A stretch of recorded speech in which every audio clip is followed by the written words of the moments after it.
परिषद निवडणुकीमध्ये बंडखोरी केली तरी देखील भाजप करण्यात आले. प्रसाद हिरे हे अचानक भाजप कार्यालयात आता येऊन गेले. त्यांनी फॉर्म भरलेला आहे, परंतु त्यांनी असं सांगितले की गैरसमजातून मला माहीत नव्हतं की ही जागा शिवसेनेला गेलेली. भारतीय जनता पार्टीच्या वरिष्ठ नेत्यांनी त्यांना माघार घ्यायला सांगितलेली आहे. आज गिरीश भाऊ महाजन दुपारी नाशकात येणार आहे आणि ते त्यांच्याशी चर्चा करणार आहेत. माहित नव्हतं असं कसं? महायुती म्हणून 17च्या 17 जागांवर भारतीय जनता पार्टी लढते. प्रत्येक पक्षाचे 2-2 उमेदवार हे बिनविरोध निवडून आलेले आहे. म्हणजे 11 जागांवर जी निवडणूक आहे महाराष्ट्रामध्ये ती महायुती म्हणूनच असणार आहे. त्यामध्ये कोणताही किंतु परंतु नाही. भारतीय जनता पार्टी ही महायुतीच्या उमेदवारांच्या पाठीशी ठामपणे उभी आहे. महायुतीच्या उमेदवारांच्याच पाठीशी उभी राहील. पण आता तुम्ही शहराध्यक्ष आहात, ते थेट तुमची भेट घेण्यासाठी आलेत, भाजप कार्यालयामध्ये आलेत. खरं म्हणजे आम्ही जे आता विधान परिषदेचे नवनियुक्त आमदार आहे सुनीलजी कर्जतकर हे नाशिकमध्ये आले होते. त्यांनी सांगितलं होतं माझ्या काळात ज्यांनी ज्यांनी काम केलं माझ्याबरोबर त्या सर्वांना बोलवा.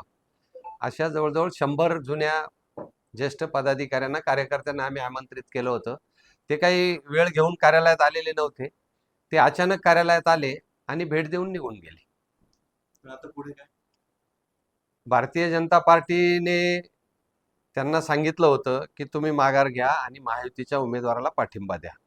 परंतु तसं जर नाही झालं तर योग्य ती कारवाई निश्चित भारतीय जनता पार्टी त्यांच्यावर करेल.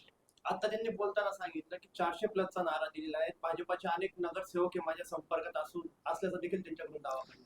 मला वाटतंय तो त्यांचा गैरसमज आहे. भारतीय जनता पार्टीचे नगरसेवक काही कोणाच्या अपक्षांच्या दावणीला वगैरे काही बांधले जाणार नाहीये. भारतीय जनता पार्टीचे सर्वच्या सर्व नगरसेवक हे महायुतीलाच मतदान करतील. शेवटी लोकशाही आहे, त्यांना काय बोलायचं ते बोलू द्या. परंतु आमचा ठाम विश्वास आहे भारतीय जनता पार्टी महायुती बरोबर आहे.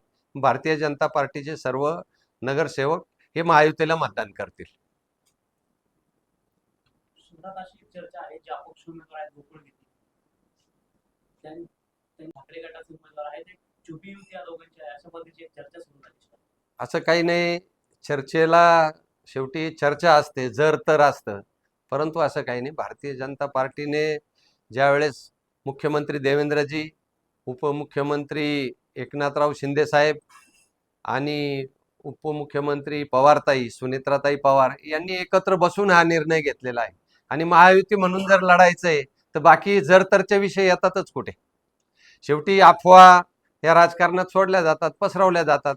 परंतु असं काही नाही. भारतीय जनता पार्टी ही महायुती बरोबर आहे. महायुतीचे उमेदवार निवडून येतील.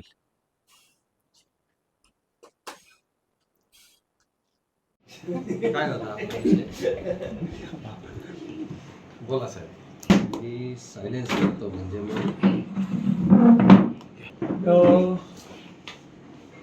सुनील केदार बाईट